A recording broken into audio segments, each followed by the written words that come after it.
अस्सलाम वालेकुम Zahid here and I welcome all of you. अच्छा, जीअं त हाणे पाण पढ़ंदासीं नेचुरल हैज़ार्ड्स एंड डिज़ास्टर्स, हुन में नंबर 1 अचे थो अर्थक्वेक। हाणे अर्थक्वेक में एतिरी का वॾी ॻाल्हि त ईंदी न आहे, जंहिंजे बारे में पुछो वञे थोरो घणो पुछंदा आहिनि उहे 1-2 क्वेश्चन कॾहिं कॾहिं, पर इन जे बारे में तव्हांखे मालूमात हुजणु लाज़मी आहे, छो त मेन इंपॉर्टेंट MCQs निकिरनि था। ठीकु आहे, हाणे मां लिखी करे पहिरियां सोचियो त पोइ तव्हांखे लेक्चर ॾियूं, पर मां सोचियो गॾु लिखी करे पोइ ॾियण जो उहो फ़ाइदो न हूंदो, न ई उहो लेक्चर में मज़ो रहंदो आहे। ठीकु आहे, पाण खे टाइम लॻंदो आहे, पर ओॾी महिल माण्हू सम्झंदो नी, गॾु लिखंदो नी, त उहो बहितरु रहंदो आहे। हाणे अर्थक्वेक छा आहे? हाणे अर्थक्वेक जेको आहे so sudden release of energy in the form of seismic waves that create vibration in the earth crust as a result of abrupt movement of the tectonic plate। हाँ, टेक्टोनिक प्लेट्स जेको आहिनि सो जेकी पंहिंजी अर्थ आहे, ठीकु आहे। हाणे हिन अर्थ जे अंदरि जेको सरफेस आहे अर्थ जो, इन में कंटिन्यूस हिकिड़ो स्लो मोशन आहे, ठीकु आहे। ऐं उहो स्लो मोशन छाजे करे आहे त इन जे हेठों जेको आहे सो प्लेट टेक्टोनिक्स आहिनि, ठीकु आहे। हाणे इहे प्लेट जेके टेक्टोनिक्स आहिनि, इहे छा आहिनि? इहे प्लेट सॼी जेको बि धरती आहे, ठीकु आहे, उन जे सॼो इनखे जेको आहे सो कवर कनि थियूं, ठीकु आहे। उन अंदरि जेको बि ग्लोब आहे असांजो, सही आहे। हाणे जॾहिं त इहे मूव कनि थियूं, मूव बि कनि थियूं, हिक ॿिए खे रब बि कनि थियूं, ठीकु आहे। ऐं रब करण सां पोइ छा थो थिए त इन जे अंदरि जेको आहे सो हिकिड़ी एनर्जी प्रोड्यूस थिए थी, ठीकु आहे। उन एनर्जी जे करे हाणे जीअं त सुनामी आयो हुयो, ठीकु आहे, तव्हां सुनामी जे ॾिसो त हीअ ॿ सम्झो, मां तव्हांखे एग्ज़ाम्पल सां सम्झायां। हाणे हीअ ॿ तव्हां सम्झो टेक्टोनिक प्लेट्स आहिनि, ठीकु आहे। हीअ हिक ॿिए खे रब कनि थियूं, ठीकु आहे।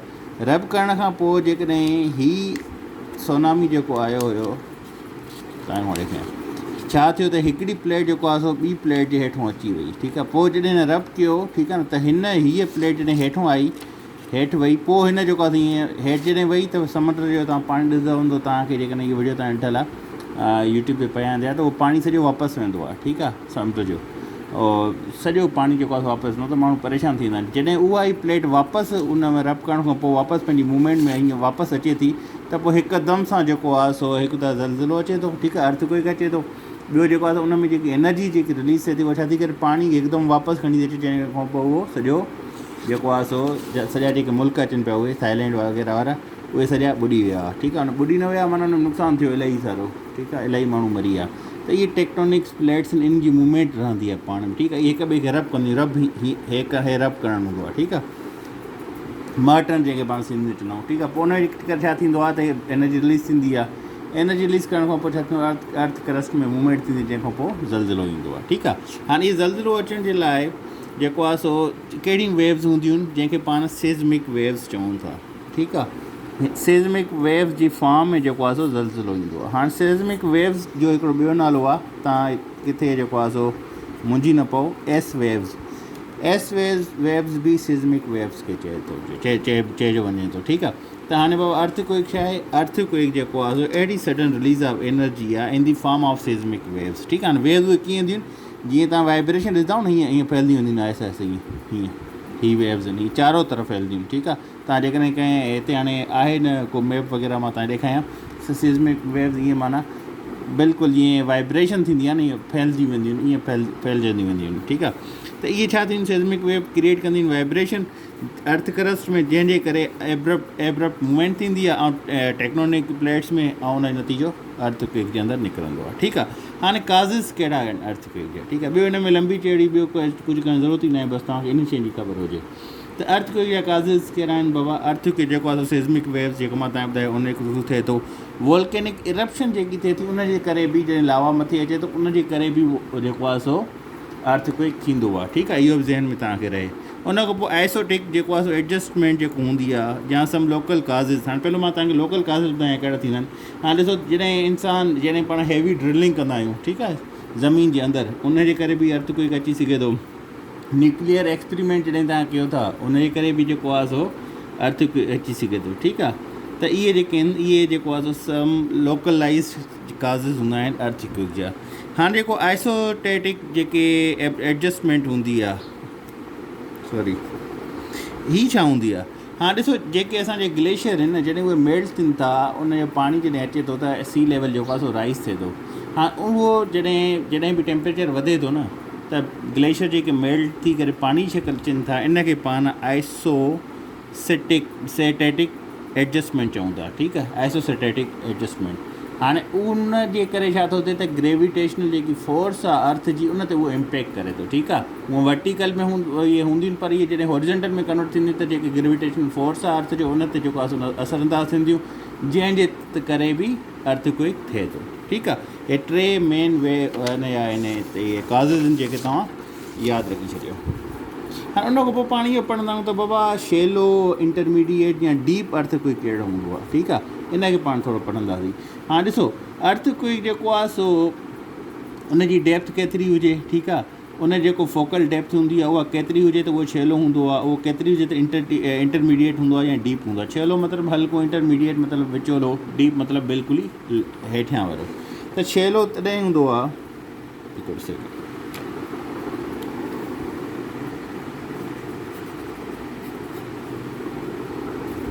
हर शइ लिखिजी नथी सघिजे त तव्हां इहो मथां लिखी छॾिजो त बाबा शैलो पाण शइ कयूं कहिड़ी था, ठीकु आहे। इन हर शइ नथी लिखिजे, इन जो मतिलबु न आहे त तव्हां बि न लिखो, तव्हां पास करे लेक्चर खे लिखी सघो था, ठीकु आहे।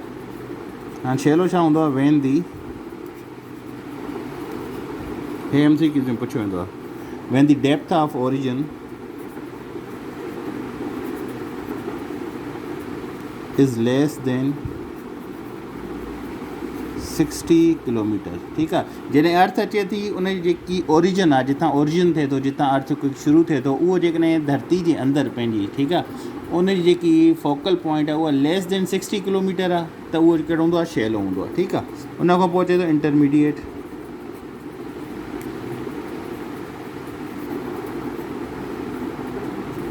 हाणे इंटरमीडिएट में छा आहे त उन जो जेको डेप्थ आहे ओरिजिन जी उहा छा हुजे, बिटवीन 60 किलोमीटर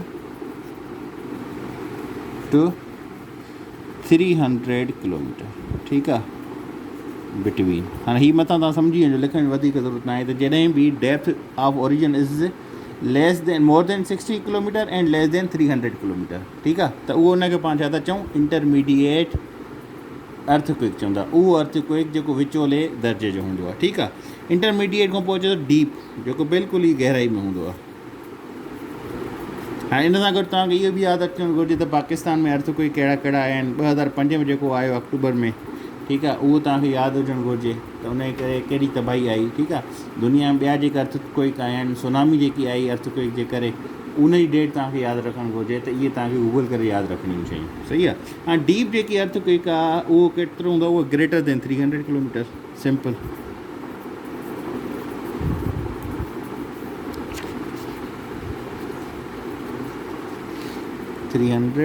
किलोमीटर, ठीकु आहे।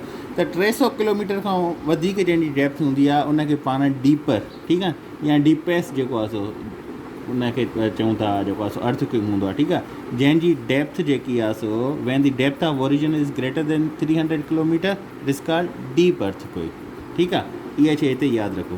हाणे सेज़मिक वेव्स जेके आहिनि सो पाण पढ़ूं था, त सेज़मिक वेव्स में बि हिकिड़ो क्वेश्चन ईंदो आहे त सेज़मिक वेव्स घणनि टाइप जूं हूंदियूं आहिनि।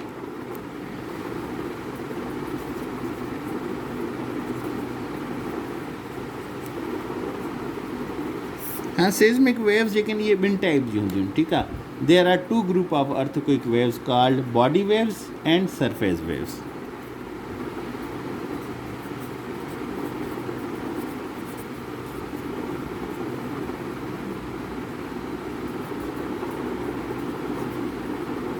सरफेस वेव्स, ठीकु आहे। हाणे बॉडी वेव्स छा हूंदियूं आहिनि या सरफेस वेव्स छा हूंदियूं आहिनि। हाणे ॾिसो, बॉडी वेव्स उहे हूंदियूं आहिनि जेके ट्रेवल कंदियूं आहिनि from the earthquake focus in all direction, ठीकु आहे।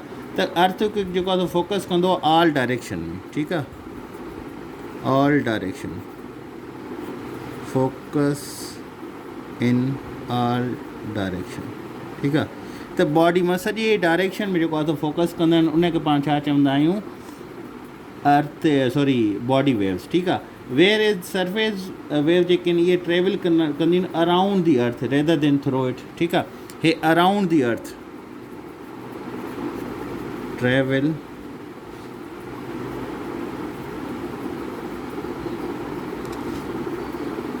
अराउंड दी अर्थ, ठीकु आहे। हे बिल्कुलु ज़मीन जे जेको आहे सो विच में थ्रो, हाणे ॾिसो न, हीअ ज़मीन आहे, लेट सपोज़ हीअ पंहिंजो ग्लोब आहे, ठीकु आहे। हे जेके छा कंदियूं आहिनि, हे सॼी डायरेक्शन वेंदियूं आहिनि, हे सॼी डायरेक्शन वेंदियूं आहिनि, सॼी डायरेक्शन। हाणे हीअ जेके आहिनि इहे छा कंदियूं आहिनि त हीअ चौगिर्द अराउंड दी अर्थ, बिल्कुलु अर्थ जे चौगिर्द घुमंदियूं आहिनि। ईअं न आहे त हीअ थ्रो हिन जे अर्थ जो हुजनि, हीअं बि वञनि हीअं वञनि, ठीकु आहे। त हीअ अराउंड दी अर्थ, ही through the earth, focus in all direction, सारे सॼियुनि डायरेक्शन में फोकस कंदी, इनखे पाण छा था चऊं, सेज़मिक वेव्स चऊं था। हाणे हिकिड़ी ॿी शइ ईंदी आहे त इहो MCQ पुछंदो आहे त सेज़मिक वेव्स जेके आहिनि इहे स्लोअर आहिनि या बॉडी वेव्स स्लोअर आहिनि, त seismic waves are slower than body waves, इहा तव्हांखे ॻाल्हि यादि रखणु घुरिजे।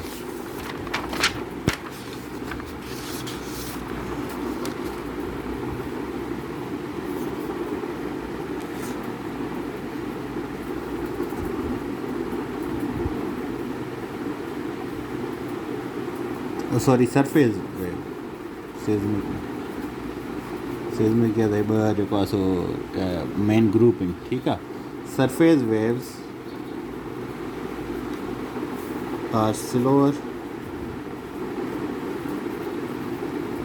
देन, कहिड़ी बि पाण पढ़ीसीं, यादि आहे या विसरी वई, बॉडी वेव्स, ठीकु आहे। त जेके सरफेस वेव्स आहिनि इहे स्लोअर हूंदियूं आहिनि बॉडी वेव्स में, ठीकु आहे। सरफेस ऐं बॉडी में फ़र्क़ु कहिड़ो हुयो त जेके बॉडी वेव्स आहिनि इहे ट्रेवल कंदियूं आहिनि from the earth quick, focus in all direction, ठीकु आहे। वेयर इज़ सरफेस जेके हूंदियूं आहिनि उहे छा कंदियूं आहिनि, अराउंड दी, ठीकु आहे न, around the earth rather than through it, ठीकु आहे। विचों न निकिरंदियूं आहिनि, बिल्कुलु चौगिर्द जेको आहे सो उनखे फोकस कंदियूं आहिनि। ऐं जेको आहे सो इहे बॉडी वेव्स हूंदियूं आहिनि उहे चारों तरफ़, ठीकु आहे, हर डायरेक्शन में, ठीकु आहे, उहो थ्रो इट, सही आहे। उन खां पोइ अचे थो बाबा असांजी मेजरमेंट कीअं कंदा आहियूं अर्थ क्विक जी।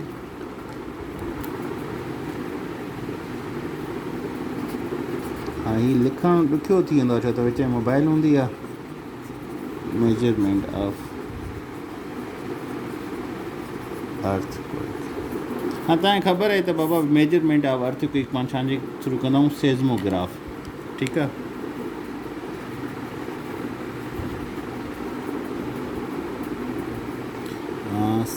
SEIS हम लिखंदा, सेज़मोग्राफ,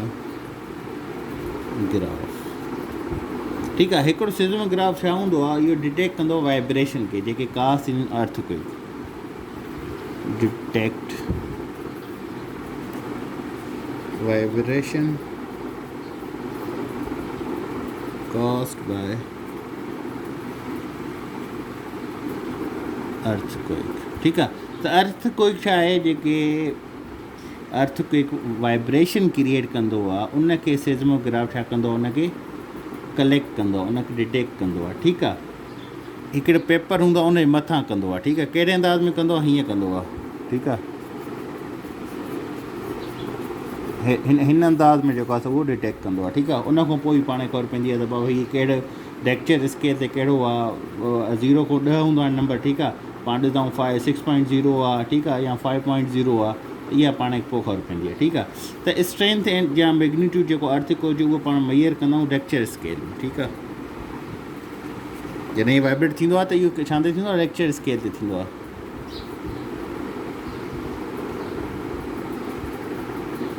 The strength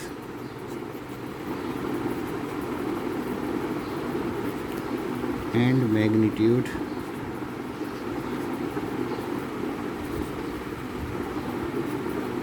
of earthquake जेको आहे इहो छा इज़ मेयर्ड, हिनखे मेयर्ड या मेजर्ड बि पढ़ंदो आहे, तव्हांजी मर्ज़ी आहे जेको पढ़ो,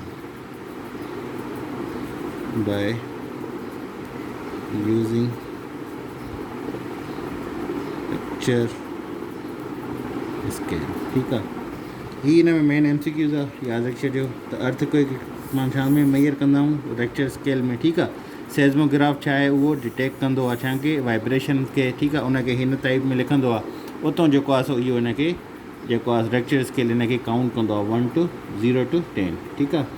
लेक्चर स्केल जा नंबर कहिड़ा आहिनि, 0 to 10, ठीकु आहे। यादि रखी छॾियो 0 to 10, 10 खां वधीक न हूंदा आहिनि, ठीकु आहे।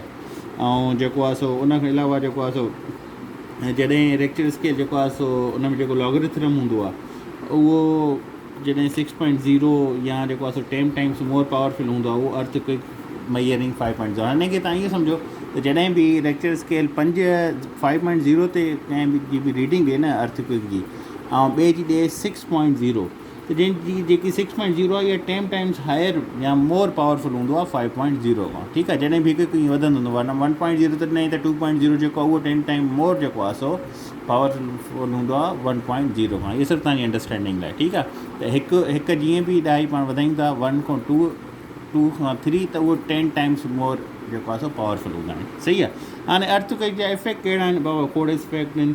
डैमेज टू स्ट्रक्चर थिए थो। ठीकु आहे, जेके आहिनि उन्हनि ते बिल्डिंग ते घरनि ते उन्हनि खां स्कूल हॉस्पिटल थी आहे उन्हनि खे डैमेज करे थो। ठीकु आहे, सी एक्टिविटी थिए थी त पाणी जेको आहे सो लेवल उहो वधी थो वञे, उहो तबाही मचाए थो। ठीकु आहे, लैंडस्लाइडिंग थिए थी त उनजे करे बि रोड रस्ता बंदि थी आहिनि, माण्हुनि जे घरनि जे मथां अची करे तबाही थिए थी। ठीकु आहे, तव्हां हुंदा में विया हूंदव, हुंदा में हिकिड़ी झील आहे जेकी हाणे ठही आहे नीरे पाणी जी, उहा बि लैंडस्लाइडिंग जे करे ई वजूद में आई। ठीकु आहे, उते ज़लज़लो आयो। उन खां अलावा जेको आहे सो इन्वायरमेंटल इम्पैक्ट पए था, इकॉनमिक इम्पैक्ट पवंदा आहिनि, इलाही सारा इम्पैक्ट आहिनि। पर हिन में जेके मेन शयूं यादि रखण वारियूं उहे इहे ई आहिनि। लेकिन हिन खे तव्हां सब्जेक्टिव रीडिंग ॾींदव त उहा हिन जी वॾी थींदी वेंदी आहे। हिन में अर्थक्वेक जी जेकी आहे सो प्रिडिक्शन बि हूंदी आहे, मैनेजमेंट अर्थक्वेक हूंदी आहे, रिस्क असेसमेंट हूंदी आहे, उन पोइ रिस्क ज़ोनिंग हूंदी आहे, प्लैनिंग आहे, रिसर्च आहे, पब्लिक अवेयरनेस आहे, लेजिस्लेशन आहे, बिल्डिंग कोड आहे, एक्स्ट्रा।